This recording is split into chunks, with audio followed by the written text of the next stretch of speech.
worship you, music. Hello, listeners. I'm just pouring myself a glass of delicious, cold hatred. And I'm just going to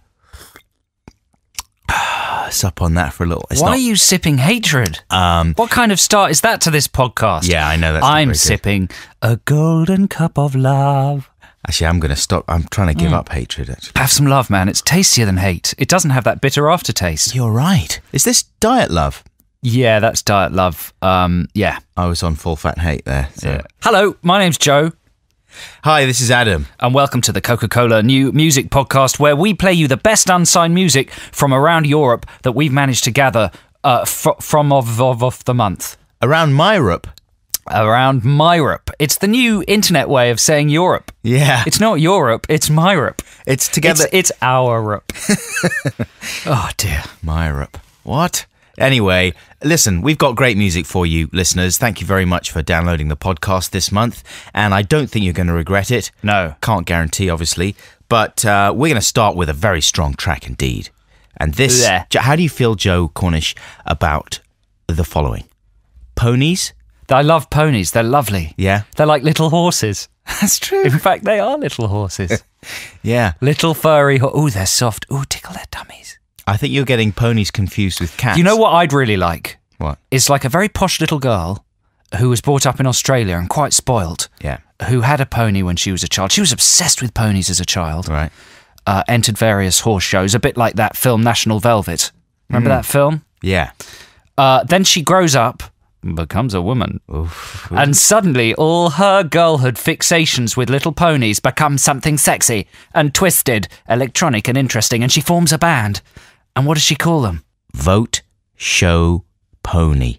She's a sexy Australian woman, and she's wearing a tiny cocked top hat. It's a valid generalisation that little girls love ponies, and then they grow up and they start to love men. What, the ponies? No, the girls, but the ponies as well. Some ponies love men. Yeah. That's the love that dare not speak its name between men and ponies. Well, let's hope we find out a bit more about that. In this, our first track from Vote, Show, Pony. Sorry, I've got a pony in the studio. I think this is called City Girl. Oh, stop it. Pony? I haven't given it a name, I just call it Pony. That's City Girl by Vote, Show, Pony. Yeah, I think that deserves to be a big smash. Well, she's got a lot of things going on there, doesn't she? She's got the Kate Bush vocal inflection, which is nice. She works it well. And there's a sort of electronic-y Scissor Sisters type burble happening there. And some fantastic, backing vocals. Melodious, harmonic vocals going all over the shop. All over the shop. All over the shop. Excuse me, all can't areas go over of the shop. to that area of the shop. That area's closed for stop taking. That's Don't go staff in only. it. Attacks on staff will not be tolerated. Are there any shops in which attacks on staff are tolerated? That's the kind of shop that I would like to go into, where they actually encourage attacks on staff. Yeah. You know what I mean? They hire the grumpiest, most unhelpful staff they can. And you're allowed to smack them. And you can smack them around a little bit. Why would you smack them around for? Well, you would smack them around for appearing to be delighted when they are unable to help you. That's my prime. Right. That's my prime beef with many shop assistants. Do you know what I mean? Yeah. You go in there. Excuse me, have you got City Girl by Vote Show Pony? No, What? Can you help me find it? not really. No, system's broken down. Yeah. It's not on the computer. When's it out? Do you know when's it out? Do you know what the catalogue number is? Well, if you don't know, how am I supposed to know? Smack. At that point, you would smack them in the face. And in our magical shop, that would be encouraged. The lead singer of Vote Show Pony is called Sorica Hawkins. Her nickname is Scorcher. Scorcher. Yeah, as in the famous 80s Sun headline. Phew, what a scorcher. Is it really? Yeah, yeah. Named after just that. letting you know that. Okay. And she's quite attractive. She is very attractive, She's got a MySpace page and a sexy, haughty demeanour and a tiny little top hat. She wears a little top hat. On her head at an angle, like Lady Snooty.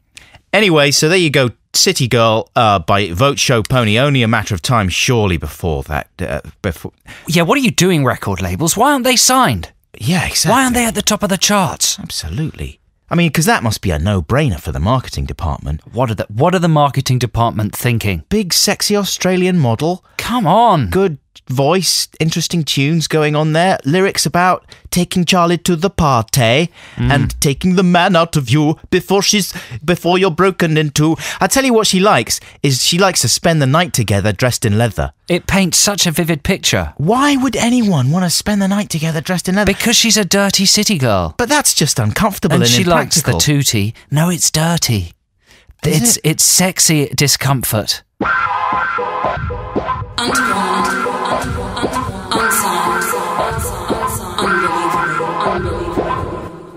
Okay, let's move on. This track's called Favourite Song. It's by a band or a man called Guts, and it's apparently mixed by a man called Guy.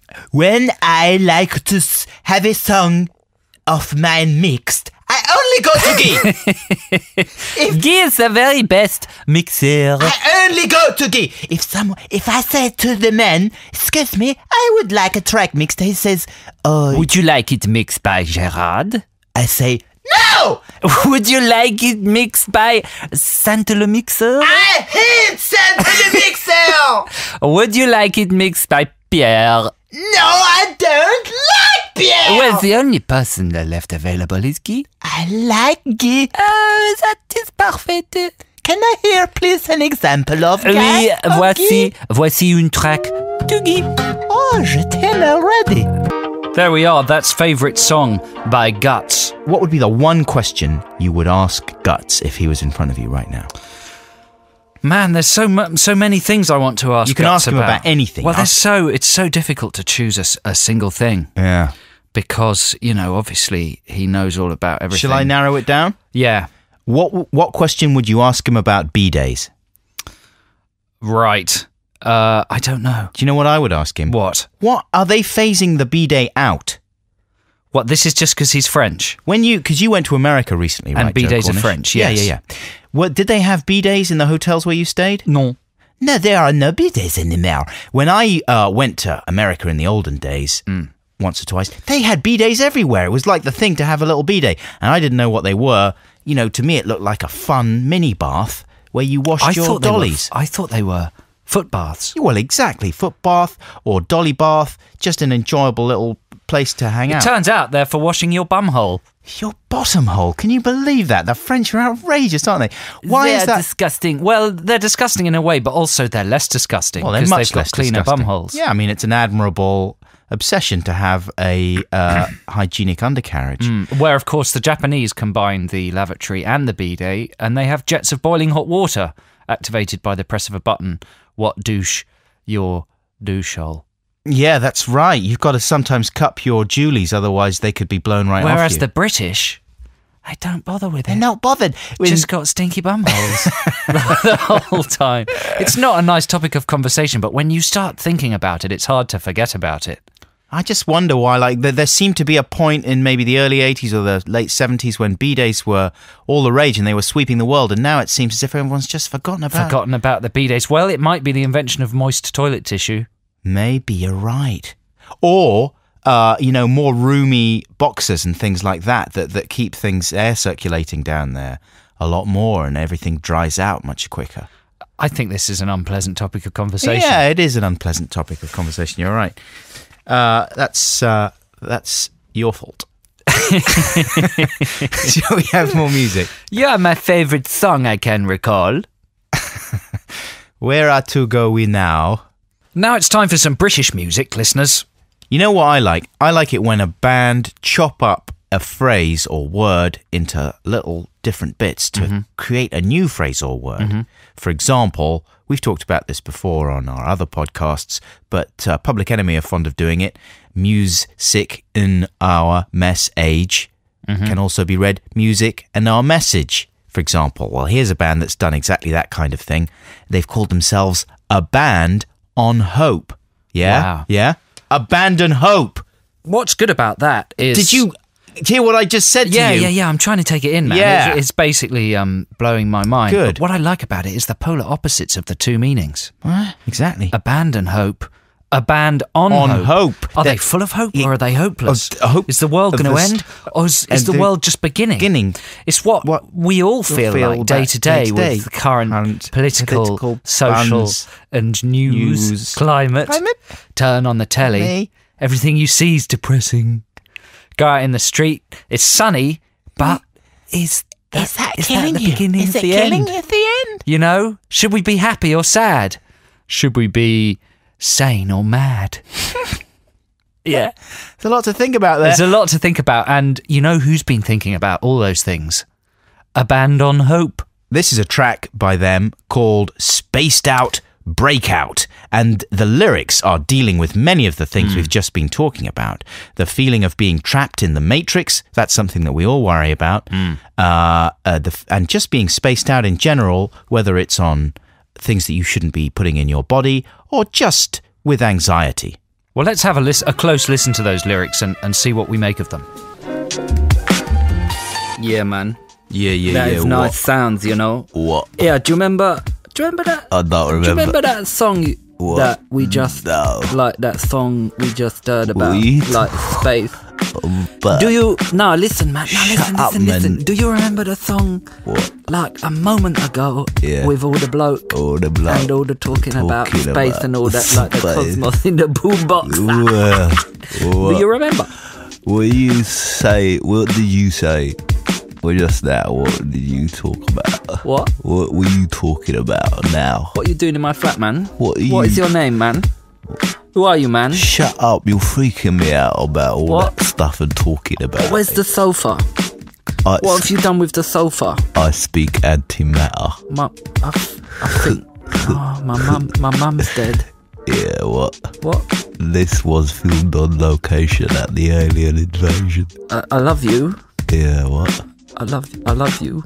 Shut up, man, get off. What? What are you talking about? I love you, that's... I feel, what is this? You're confusing me. What's in this cigarette?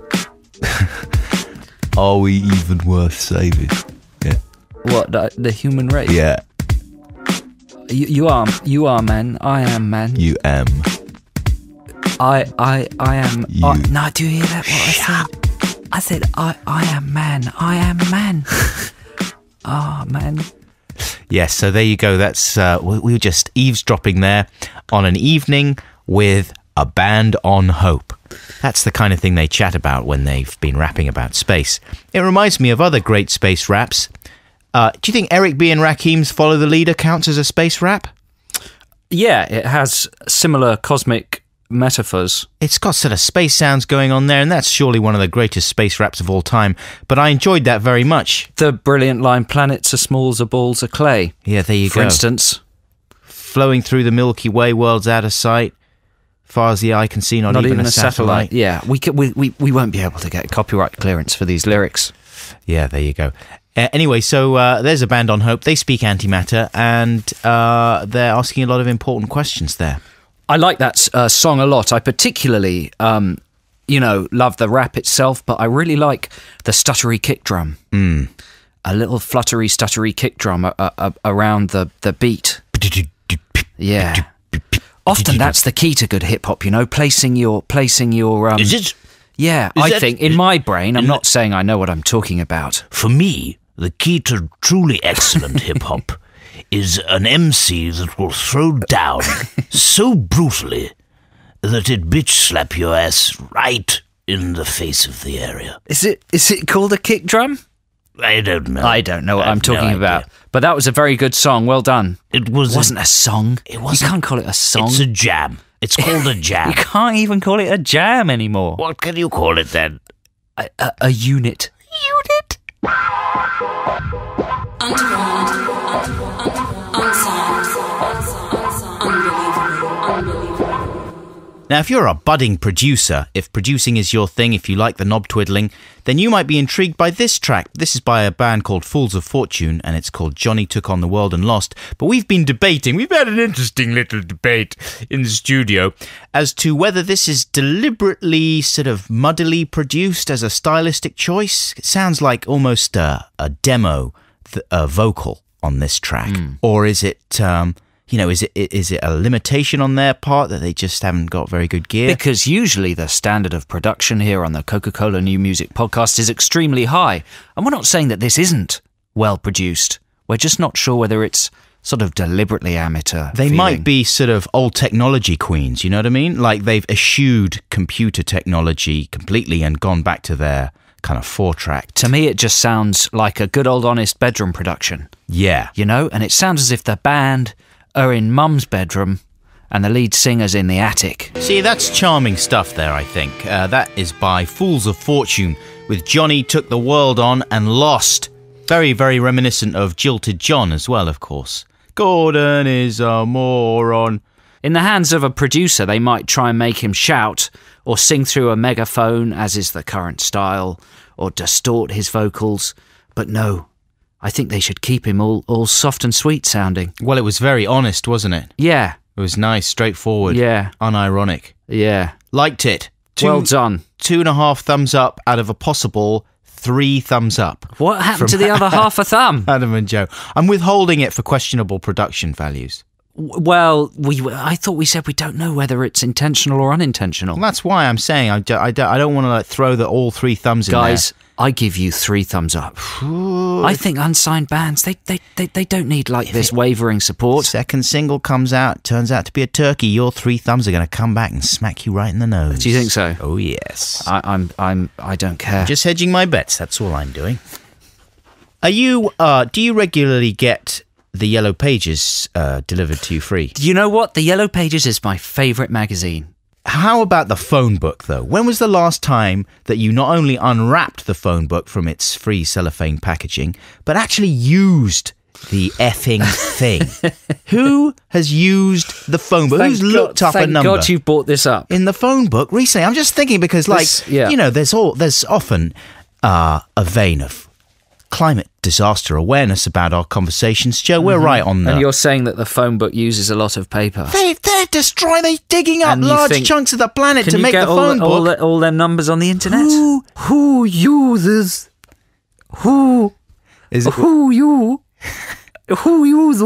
I've been joined by an owl. I've been joined by a giant owl called Michael. I use it every now and then. Well, in the olden days, it was, you'd say to someone, you know, I'm in the phone book. So you'd meet someone and they'd say, my name's Robin Charlesworth. I'm in the phone book. And then you'd think, it was good meeting Robin Charlesworth. I'd like to give him a phone call on the telephone. Oh, no, except I don't know his number. So then you'd yeah, exactly. Charlesworth. Robin Charlesworth. And look, here's Robin Charlesworth's address too. It would be underneath the number. Charleston Mansions. Villastown. Villastown. 64 Charleston Villastown. So I have the option of phoning Robin Charlesworth and visiting him if I should so wish to. Yeah, now what do you do if you meet Robin Charlesworth? He goes, Google me, you He goes, I'll whap you my deets. I'll whap you my deets, you you I'm on drugs, you I just whapped you my deets, you loser. That's what it's like nowadays. That's how the world's changed. Yeah. Do you like Russell Brand? He's funny. How very modern. That's amazing, isn't it? That's a portrait of life in 2007. How the world's changed. But you know, you used to be able to get the nice lady on directory inquiry. Yeah, that's true. And get a number. But now that's all privatised. Yeah. You just get charged up the spout. Exactly. For it. Well, you used to be able to lie to the lady sometimes as well. You know, when you were in a public phone booth, you could do that thing of ringing up and saying, my 10p got jammed. Can I have a free call, please? And they would say, okay, connecting you. Certainly you can. Do you promise me it was jammed? Yes. Okay, connecting you. That's what it was like in the old days, listeners. Before Tony B. Liar. Thanks a lot, Tony Blair. Thanks a lot, Tony Blair. You've ruined Britain. Tony and Blair. The British Isles. And Northern Ireland. Exactly. And the rest of the world. And Iraq. And the Asian areas. Exactly. And Al Gore has ruined the climate. The environment. Thanks a lot for that, Al Gore. Thanks, Al Gore. Thanks, Tony Blair. And you know what? What? Thanks, George Bush. Yeah. for organising the party. The Shrub, I call him. Right. The Shrub. You should. You know what bush is another word for? What? Shrub?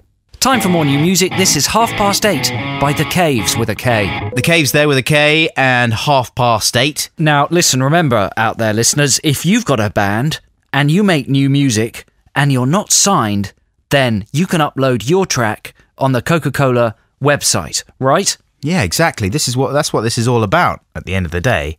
And there's so much good music. I mean, we listen to a great deal. We have to filter it out to just select a few tracks for these monthly podcasts. But of course, you can listen to many, many, many more tunes on the Coke website. Suggest you do that immediately. And it's anybody's game, you know. We listen to all the new music.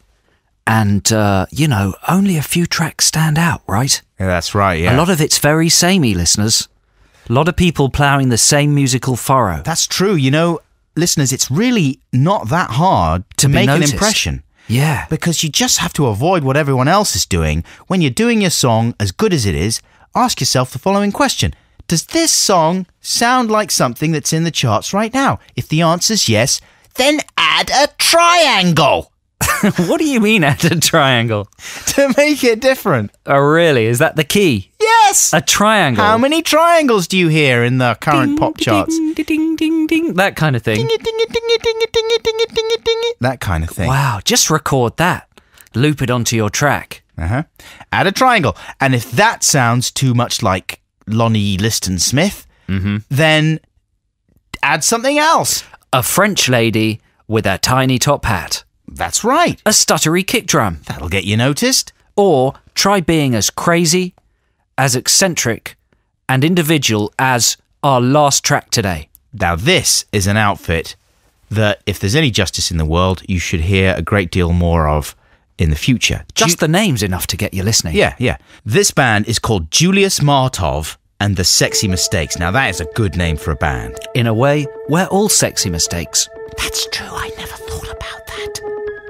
Wow, extraordinary business there from Julius Martov and the Sexy Mistakes. Now, we really built that one up before we played it, didn't we? It deserves to be built up. It is good. Come on, listen. It may not be to your taste, listeners, but you cannot deny that kind of sounds unlike anything else you've ever heard, unless you've heard a lot of The Fall and the Jesus and Mary chain. And legendary kind of Pink Dots and sort of obscure indie bands from when indie was indie. The biggest sexy mistake anyone can make is downloading those pictures. Yeah, well, that's obviously quite a big sexy mistake. The key sexy mistake anyone can make, I think, is to drink alcohol and think that it's going to make life easier in the sexy department. Do you know what I mean? Because things just... Surely it does. No. Yeah, if the other person's drunk alcohol, then you can make a sexy mistake together. You know, that's what I get from Julius Martov and the Sexy Mistakes, that it's nothing to be ashamed of, you know? Right. We're all mistakes. Life is chaotic and dirty and filthy and exciting. Yeah. You know? And that's what he's embracing there. Thanks for listening, listeners. And we'll see you. Listening. We'll see you next month. No one's listening now. No one's listening apart They from... would have switched off. If they had any sense, they would have switched off about 20 minutes ago. If they had no sense and really liked us, they would have switched off 5 minutes ago. The only people listening now are people who've fallen and can't reach the computer to stop it playing. Well, thanks fallen people. Thanks to those of you who have fallen and can no longer reach the computer to stop it playing. We hope that you're not too badly hurt and will join us again next month for more unsigned European music fun with us, Adam and Joe.